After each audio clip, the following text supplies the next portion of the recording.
Le secrétaire d'État américain John Kerry a réaffirmé mercredi que la solution à deux États était la seule voie possible pour obtenir une paix juste et durable entre Israéliens et Palestiniens.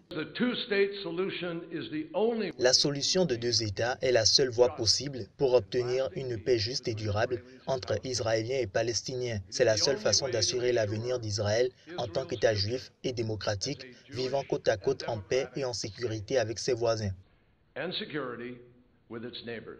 John Kerry a en outre défendu la position prise par l'administration du président Barack Obama la semaine dernière au Conseil de sécurité des Nations Unies lors du vote d'une résolution réclamant l'arrêt par Israël du développement des colonies juives de peuplement, une position que le premier ministre israélien Benjamin Netanyahu a jugée honteuse. Le président palestinien Mahmoud Abbas a aussitôt réagi mercredi soir au discours de John Kerry dans un communiqué lu par le négociateur en chef palestinien Saeb Erekat et a rappelé qu'il était prêt à reprendre des négociations de paix si le gouvernement israélien cessait la colonisation des territoires occupés.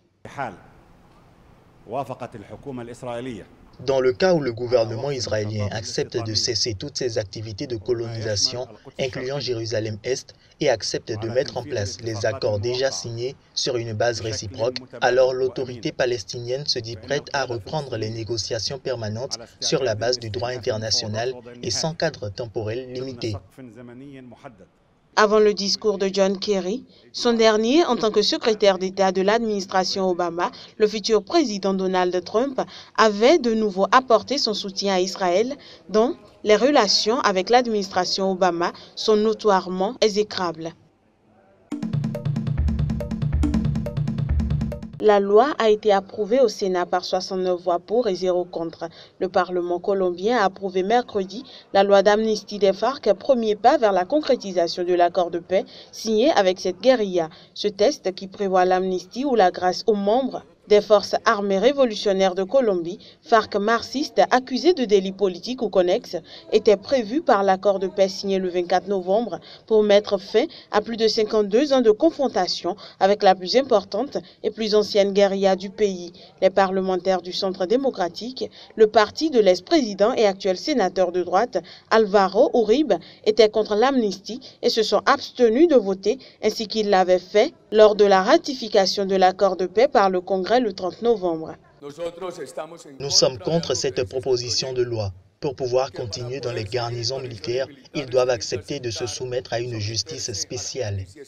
Du fait de l'incertitude et le statut judiciaire de leurs troupes, les FARC ont jusqu'ici ralenti le déplacement des guérilleros vers les zones de rassemblement où ils doivent déposer les armes dans un délai de 6 mois sous supervision de l'ONU. Le chef des FARC, Rodrigo Londono, plus connu sous des noms de guerre, Timo Léon Jiménez ou Timoshenko, a tweeté « Nous saluons l'approbation de la loi d'amnistie qui est un pas de plus sur le long chemin que nous empruntons pour amener les Colombiens vers la paix. Il reste au gouvernement à entamer des pourparlers de paix avec l'armée de libération nationale, seule guérilla à ce jour active, issue comme les FARC d'une insurrection paysanne en 1964 et qui compte encore environ 1500 combattants. Les discussions préalables à ces négociations doivent reprendre le 10 janvier. C'est le fruit d'opérations conjointes entre plusieurs pays.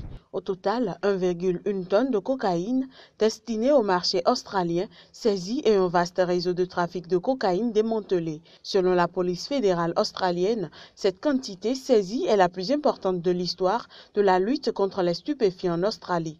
Quelques 500 kg de cocaïne ont été saisis le jour de Noël à Sydney, quantité qui s'ajoute aux 600 kg qui avaient été interceptés par la marine française au large de Tahiti en mars, selon la police australienne qui fait également état de 32 kg d'héroïne retrouvée au Fidji. 14 Australiens et un Néo-Zélandais âgés de 29 à 63 ans ont été arrêtés dimanche et les jours suivants, notamment à bord d'un chalutier dans le port de Sydney.